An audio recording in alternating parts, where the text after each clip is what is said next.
Urban agriculture is proliferating across the state of California on both public and private lands, taking the form of school, community, church, and backyard gardens, vertical and rooftop farms, for-profit and non-profit enterprises, as well as a whole suite of other food production methods. These urban farms are transforming the landscape of food production, helping to address urban food insecurity, creating opportunities for micro-enterprise development, and educating our youth and the public about the value of growing and eating healthy foods.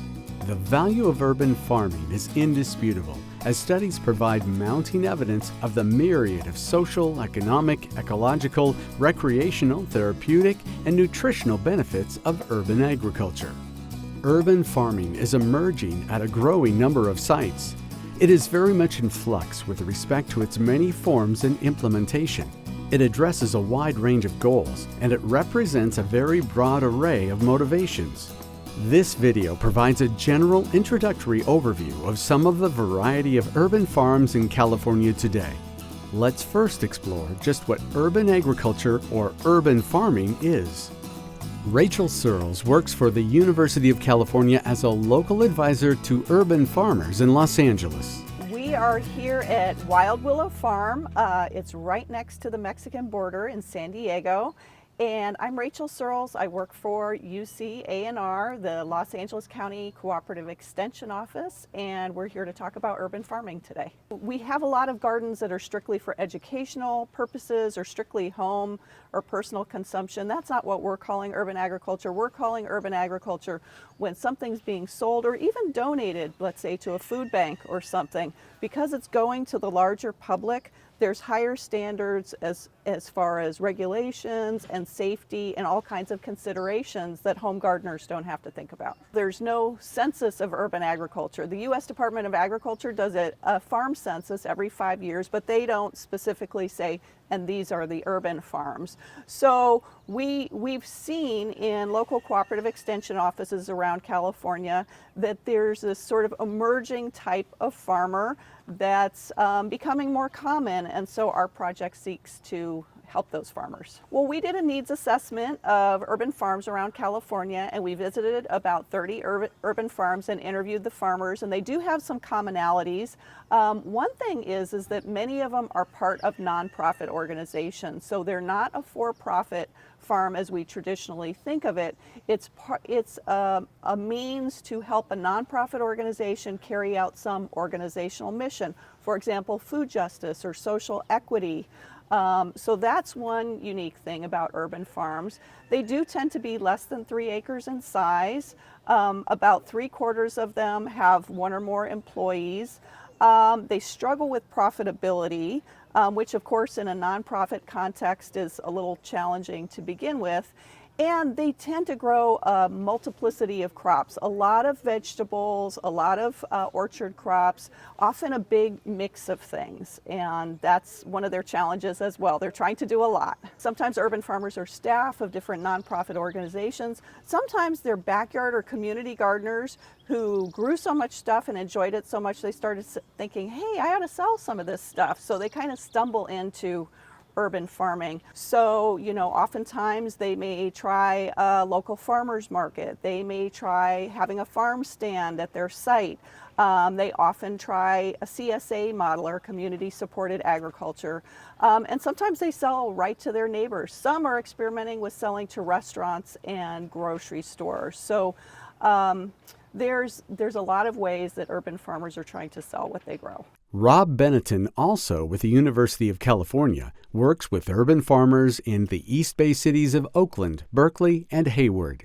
In particular neighborhoods around the United States and even other parts of the world, there are histories of not always providing sufficient resources and services in particular neighborhoods.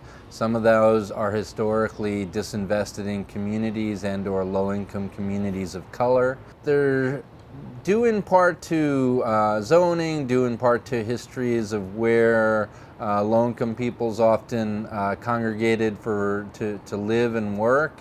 There were often histories that resulted in a lack of economic investment into particular neighborhoods. One of those is here where we are today in West Oakland at the City Slicker Farms West Oakland Farm Park. For folks that live in food deserts, much of the time the result is reduced nutritional value in terms of what they're able to access in terms of their food, nutritional content wise, increased obesity, hypertension, heart disease, diabetes, have a tendency to be heavily correlated with the lack of affordable and nutritious produce in low-income communities. You know, the common running thread among many of the groups is they're trying to get healthy and affordable produce into their communities. A lot of the time there's a lack of a healthy corner store or supermarket in their neighborhoods as a result. But one of the things about urban agriculture is the land equity and land access conversation, right? And low-income groups have often had a tougher time getting access to land to be able to grow their own food on, and therefore be able to be somewhat independent and resilient to the economic shocks of 21st century living in the United States. My name is Rodney Spencer, and I'm the Executive Director for City Slicker Farms in West Oakland, California. And you are at the West Oakland Farm Park. We opened this particular site back in 2016 in June, but we've been operating in West Oakland since 2001. And our main mission has been to help the residents, particularly low-income residents, have access to healthy, affordable, organic food. The reason we started this organization was to combat food insecurity. West Oakland was and still is a food desert. Now, for those of you who don't know, a food desert is a place where grocery stores don't exist. For most of us, we don't really have to think about it. We can go outside, walk left, walk right, get in our car, and have really quick access to a grocery store. In a community like West Oakland, that's not possible. Families have to jump on full transportation, public transportation, with their families, and go to other neighborhoods to get food. And we are here to help solve that problem. I grew up in North Carolina, and we were economically poor, but we lived in a community where pretty much everyone grew food because they had a little space in their yard. So I assumed as an adult, all communities had access to food like that. And everywhere I went, I saw the same scenario. Large, poor communities, no access to food, and a lot of health and psychological problems that are attached to that. And it's acute in elementary schools, and I happen to be in that field. My undergrad degree is in elementary education.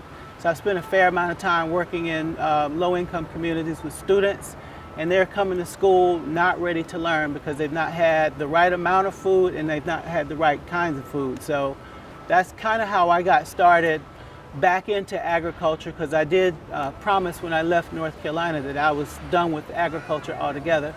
But that need for students to, one, understand where food comes from, learn how to grow it, learn how to cook it, learn how to compost it, and complete that cycle is very important to me. And then the other piece of just really taking ownership in the community, understand the issues that are in the community, and having a choice in the matter. With children and their families in schools, we can decide, hey, we're going to put a garden in there. We can decide we're going to have after-school programming that focuses on health, nutrition, and science. We can decide that we're going to bring community members who have those skills and those businesses and those resources to focus on that, because that is one of the keys. I think one of the more important keys is to help in reshaping education, is making sure kids have adequate nutrition when they come to school. We have people from all over the world that come to the park and also that live in this community. And as far as I can tell, I'm seeing that all of these cultures have a lot in common, and that is we relate in a cultural way with food. And when those cultures come together, we really start to see how much we have in common. And based on that, we start to reform our community, and they're not based on these artificial color and age and, you know, nationality. It really comes about the human experience. We all need food. We all deserve good food. And that's kind of a universal right as far as I'm concerned. And we all need to strive to live in communities that collaborate and work in harmony together. And I think food is key to that. You know, growing up, again, it was the happy times and also the sad times that brought us together. And food was always kind of a part of that. It was the glue.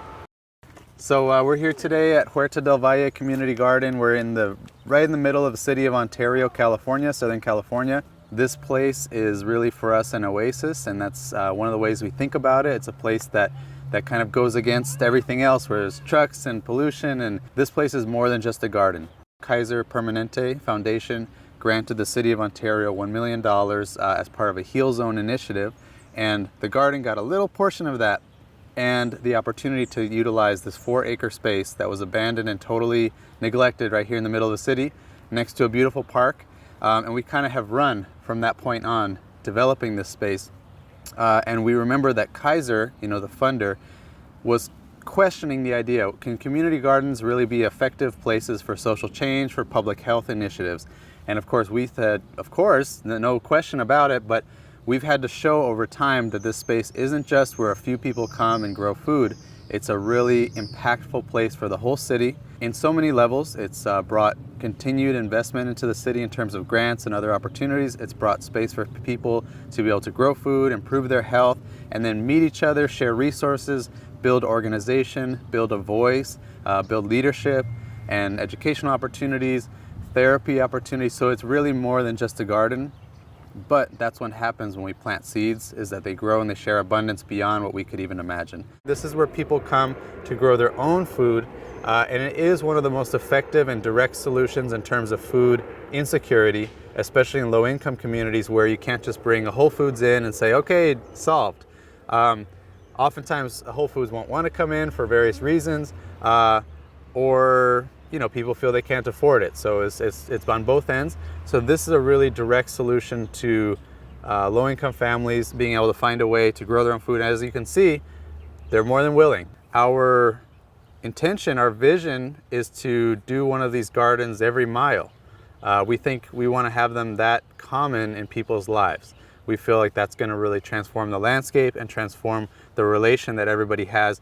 Rather than simply only being consumers of the food, more and more people involving themselves in the production side as well and becoming producer consumers. And that way we're not at the mercy of whatever's in the store, the E. coli with all the romaine lettuce and all that.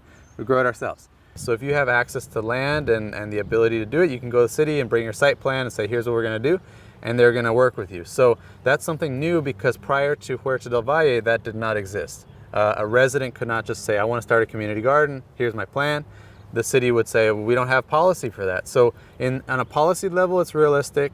And we hope that through this example, we can show that it can be done. And we think numbers wise, it makes sense to do more and more of these, because really only some people can be fed off of this operation. At a certain point, we run out of production.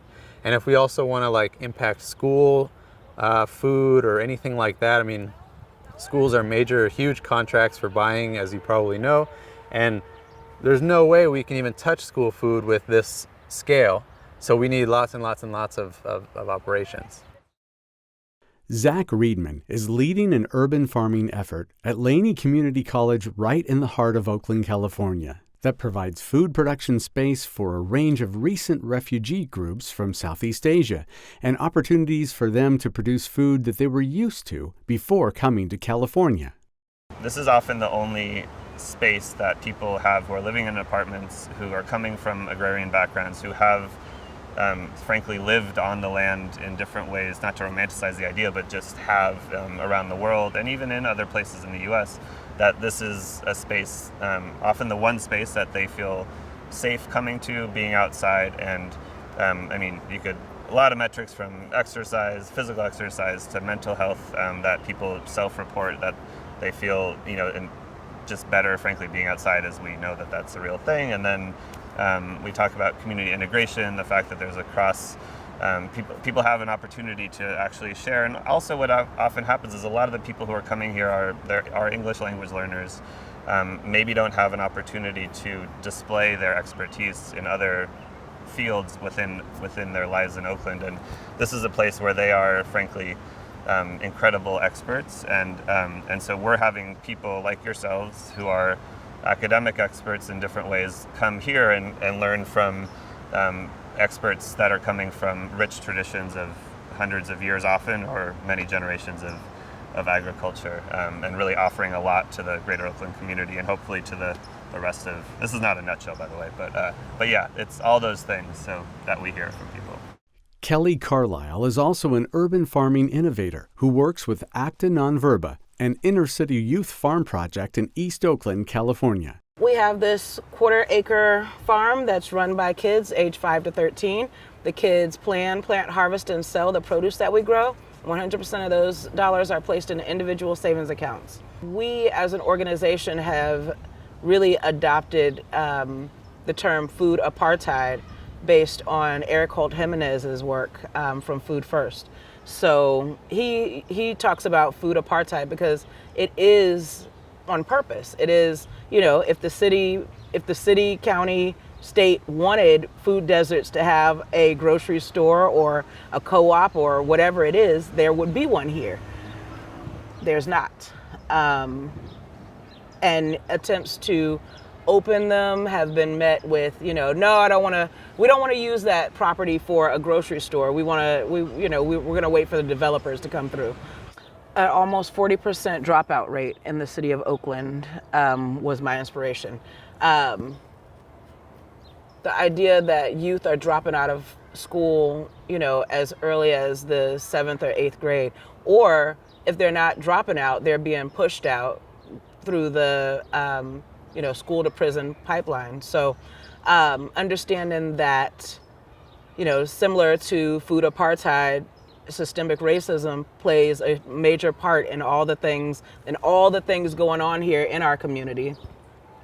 I wanted to conceive of a way, to figure out a way for kids to invest in themselves, for them to feel empowered, to feel like, I can contribute to my own destiny. I have a future. I'm going places, that don't involve necessarily football or basketball or, entertainment.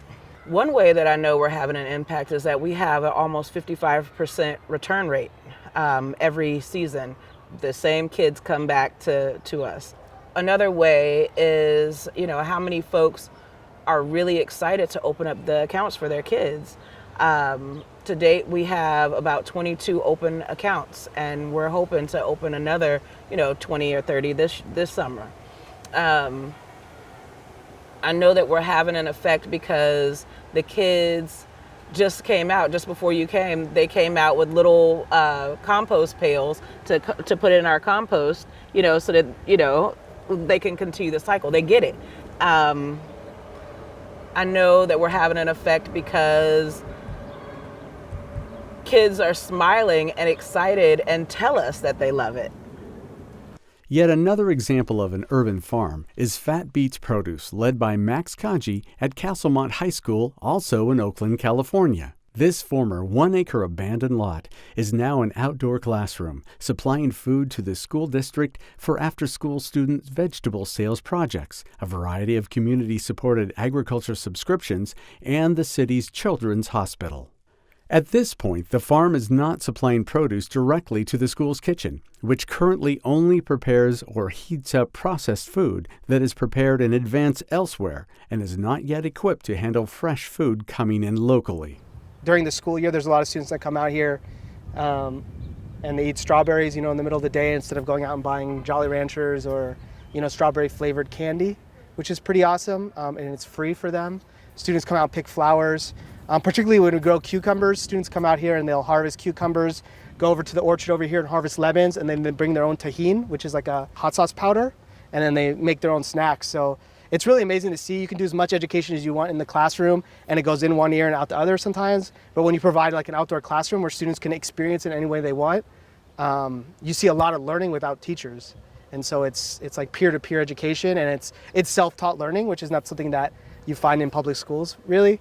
And so I think the beauty is just creating the environment where students can come out, and you know, mess around. Students come out here and do all types of stuff. Some is not so great, some is, you know, great, but it's, you know, it's really just a healing environment to be out surrounded by bees and plants, clean air, in an area that, you know, has a lot of asphalt and has been seriously disinvested by the city of Oakland. Valley Verde is an urban farm located in downtown San Jose, California, that is working to increase the number of low-income city dwellers who grow their own food. And it is supporting local urban agriculture initiatives that allow property owners to lease lands that aren't being used to urban farmers tax-free. The main objective is to alleviate the economic hardships of being here in the Silicon Valley and helping people eat healthier, grow their own food, compete with the rising rates of rent here. And so yeah, we help especially in multi-ethnic communities as well. And it's a year-long program of gardening classes. We meet once a month. We teach them how to grow the warm season vegetables and cold season vegetables here in California. And it's great. We just come together in community every month and we have potlucks and we have various gardening topics from composting to beneficial insects, integrated pest management, watering and storage and harvest. So it's a very comprehensive program. I've actually just graduated from Santa Clara University 2 years ago, and I came out with an environmental science degree. And I was always particularly interested in helping urban agriculture organizations. And so from what I learned in my classes were research skills, community assessments, and bringing that here to Valley Verde to assess what are the needs of this community.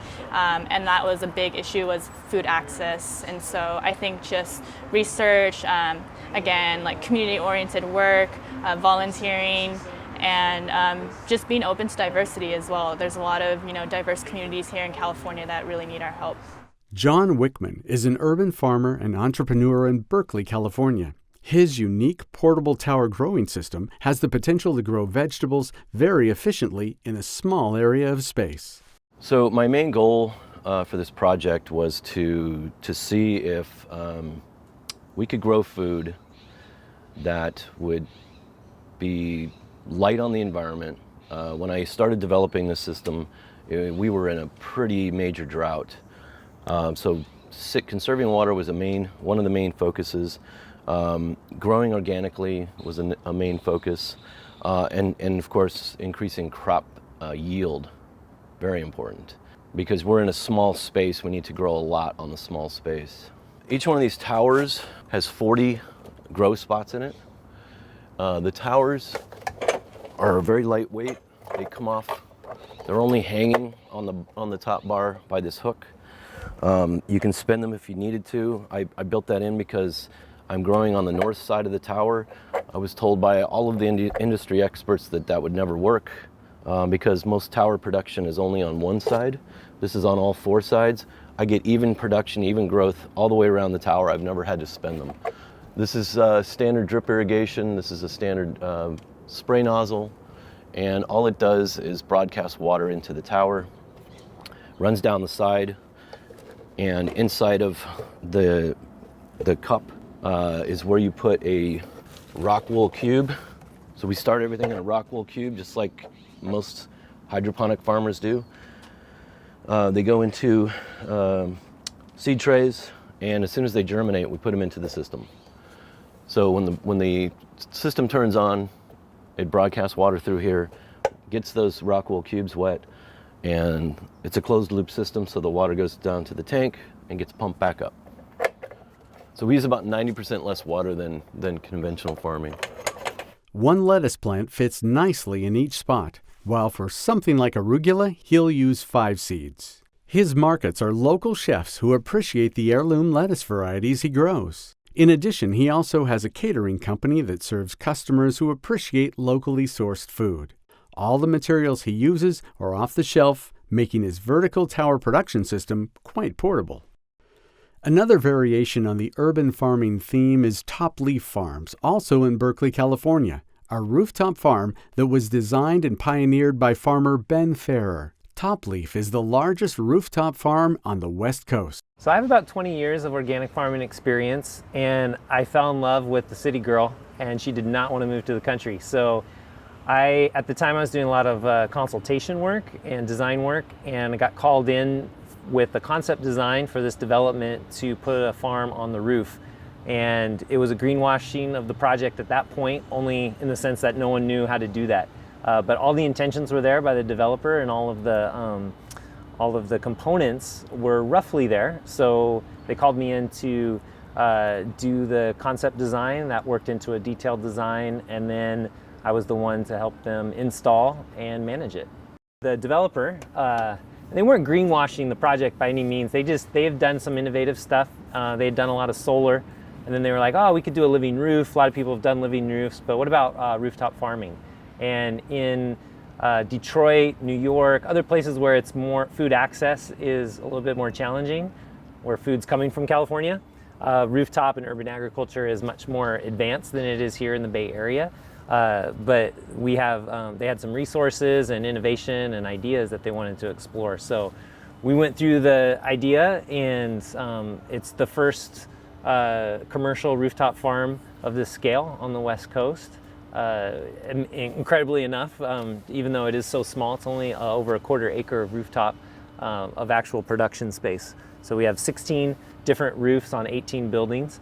So everything's replicated again and again, which isn't the most efficient farming method, but it's innovative and it's working. We're making a go of it. We are a for-profit company. We don't have any grants or nonprofit support at this point. The first year I subsidized the project a little bit more based on my own design income. So I was working here as a farm manager. We had 2 employees, 2 interns that were at a 6-week rotation. And my management fee was, I was kind of giving in it to make the project be successful, not making a lot of money, and you don't in farming, but we now have a different model where this design, it is an amenity space and it provides a lot of functionality to the building. It provides building performance as far as energy, stormwater management, and also gives open space credits to the developer. So they're able to do higher density development because they're providing open space. It's providing habitat and beneficial insect habitat, pollinator habitat. Incredible life is happening up here on the roof. I think right now we're in a very critical place in our urban environment where people need to reconnect with nature. Nature is a place we go to seek inspiration, and if nature is excluded from the urban environment, then the urban environment isn't very inspiring. So if we can rewild the urban centers by including more habitat, by including more ecology, build it and they will come. We've had so many beneficials and insects and birds roosting Cooper's hawks, and they've found this place, and so it's a incredible place to bring in that life. I'm unique in the sense of bringing the farm and design component to this level of design engagement. All my farmer friends who have the experience, they're on their farms and they're farming, they're doing their thing, and they don't even really want to come to the city except to sell their product. We're surrounded by the market, so there's a really interesting intersection of connecting those farms in with the urban farmers. I think urban farmers can help broker their rural farmers' product better. There can be some better synergy there. Here, I think the only way it's gonna really take off is if we can find the ways to incentivize more urban agriculture. And my solution to that is continuing the development of the urban agricultural tax incentives that have been put in place for vacant lot farming, the Williamson Act in rural. But what about, as a developer comes in, can we provide a tax incentive for you to incorporate agricultural landscape into your building? And what that would do is then provide some resources for the developer to then hire the farm people instead of just landscapers, because we don't need a non-functional resource consumptive landscape. We need a viably productive agricultural spine running through our cities. There's water, there's sun, there's soil, and if we can start regenerating those instead of extracting from other places and creating more of an urban hourglass as opposed to an urban funnel, then we can really make some headway in how people engage with their food and start valuing food.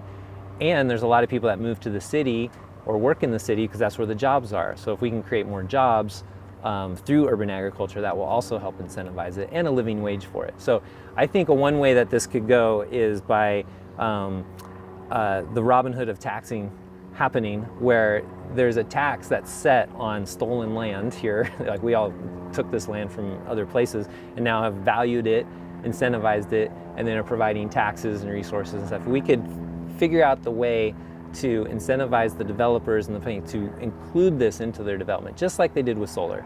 It's a mandate now that, you know, so much rooftop is solar ready, or that so much rooftop in San Francisco and also in the East Bay is solar ready or has solar panels on it.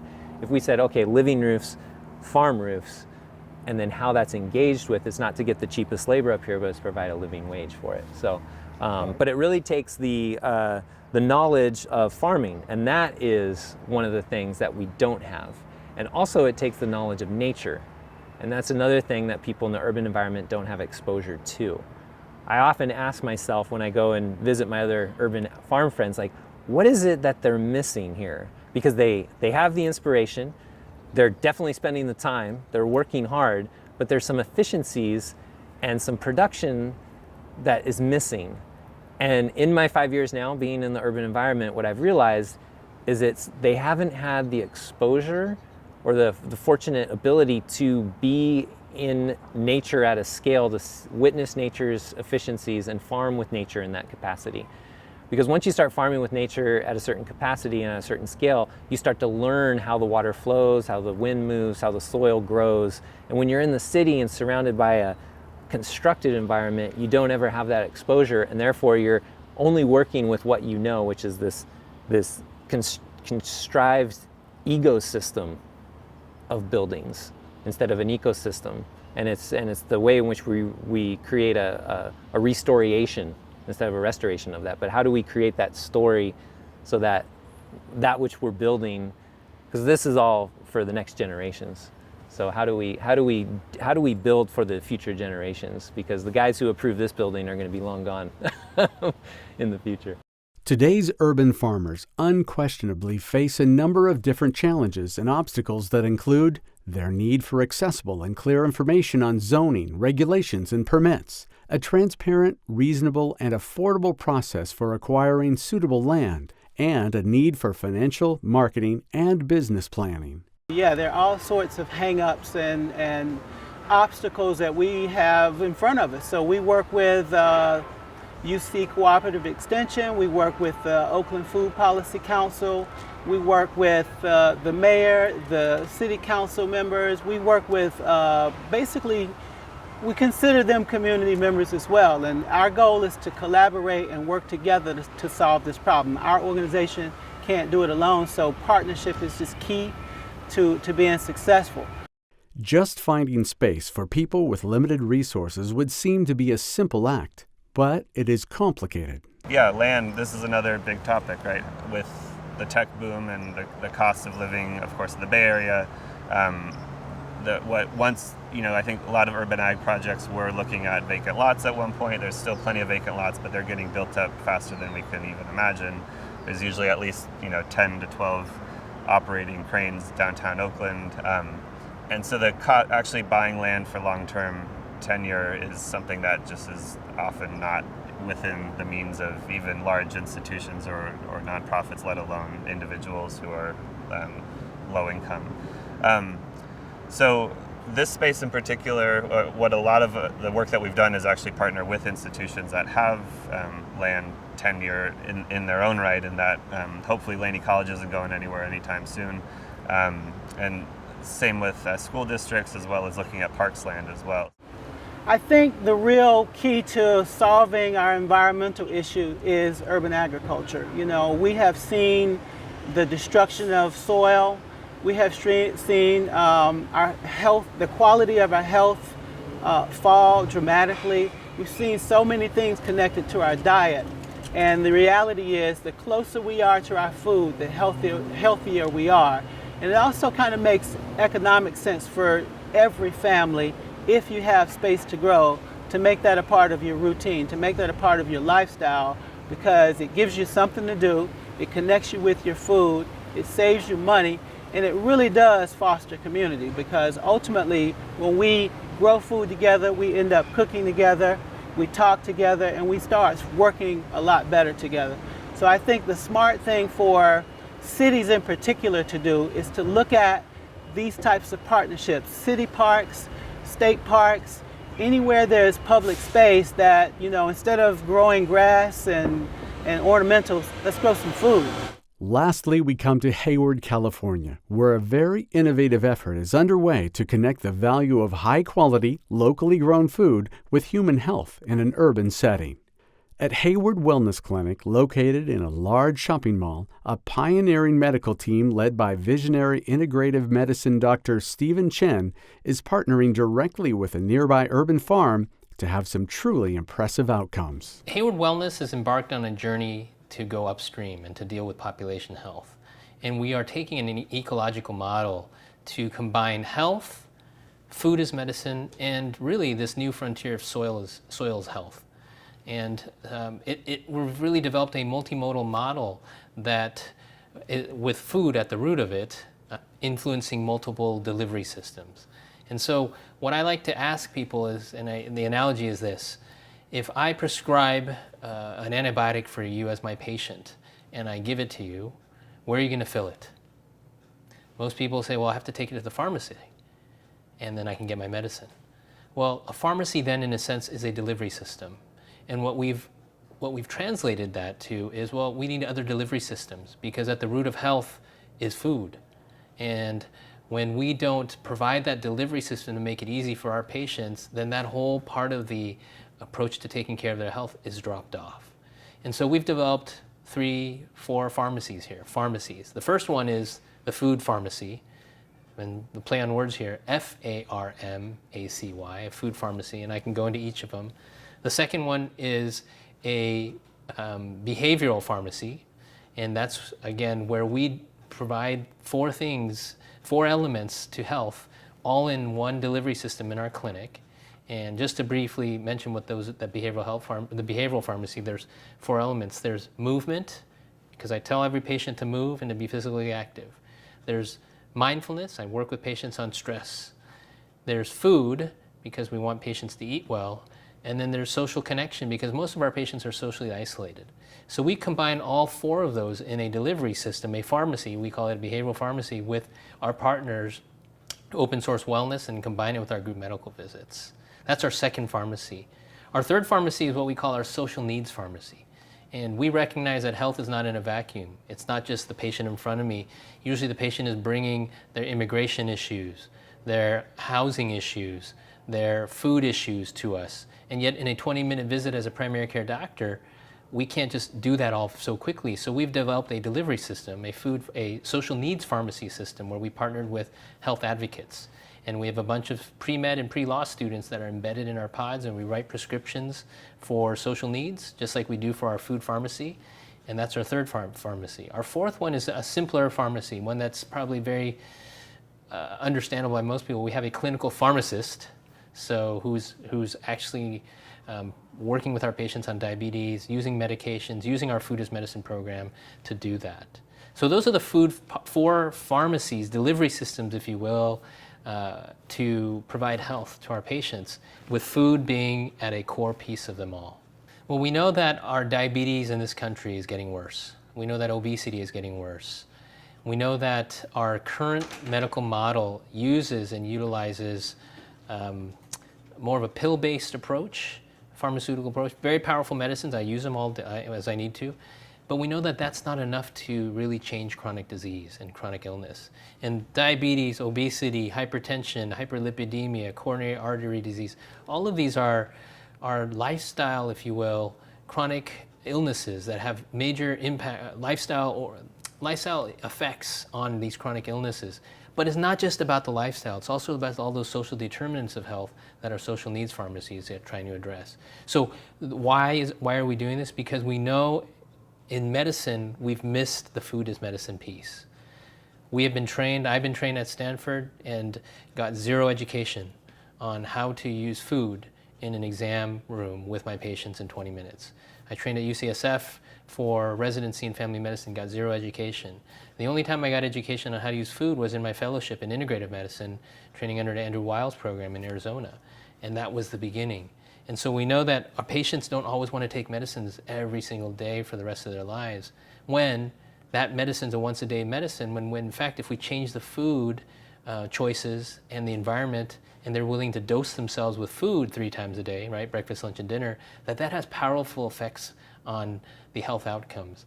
And the latest science is showing with epigenetic effects on the body, real time, you can shape and shift what genes are producing and expressing, which ultimately has an impact on these chronic illnesses. In addition to direct human health benefits that the Hayward Wellness Center's food as medicine and other pharmacies are having, the urban farm that they work with contributes value in other ways as well. So the unincorporated part of Alameda County, Ashland, Cherryland, San Lorenzo, primarily have some of the sort of worst data points throughout the entire county, from health outcomes to poverty to unemployment, mortality rates, all of these things. And because it's unincorporated, the Alameda County has to take over services. So the sheriff's office is responsible for safety in this community.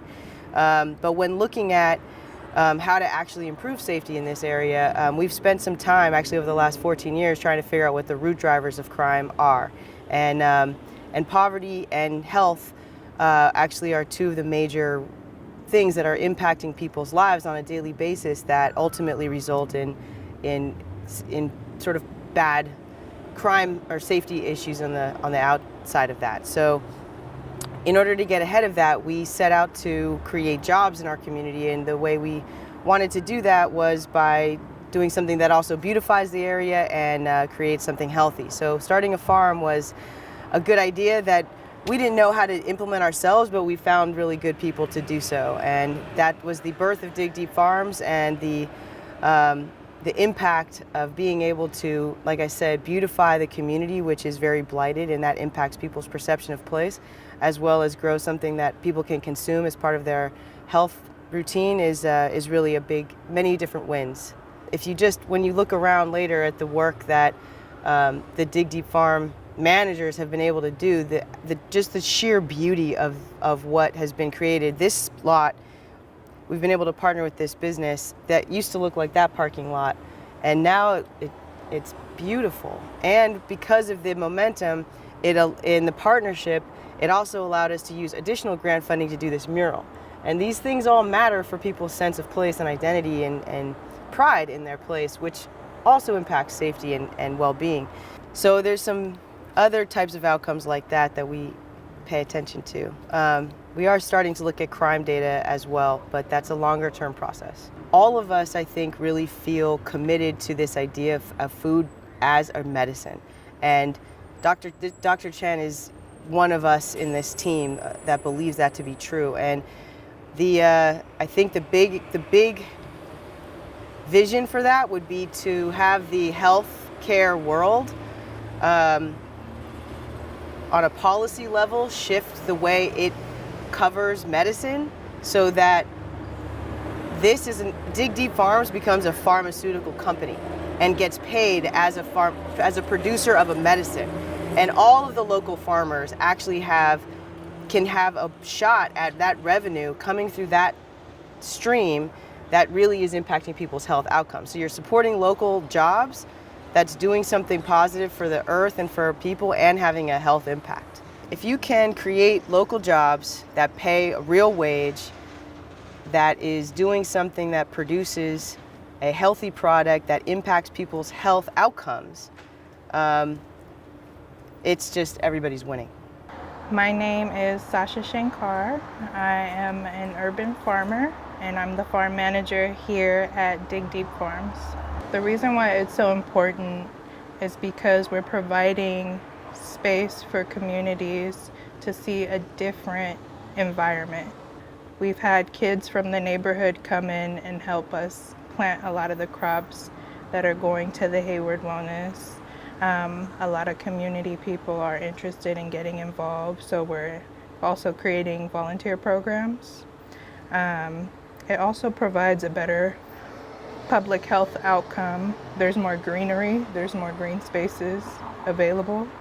We're tending to the soil, so we're developing better soils in this neighborhood, better bacteria, better ecology, things like that. It's a lot of people in health realizing like healthy soil will make healthy people. Healthy vegetables in their area, right next to the liquor stores and stuff like that, will make healthy people when the kids are growing up and stuff like that. So yeah, I think it makes a huge impact.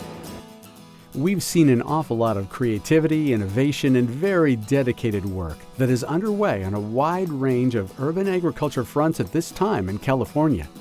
This is indeed a very exciting and challenging time for urban farmers.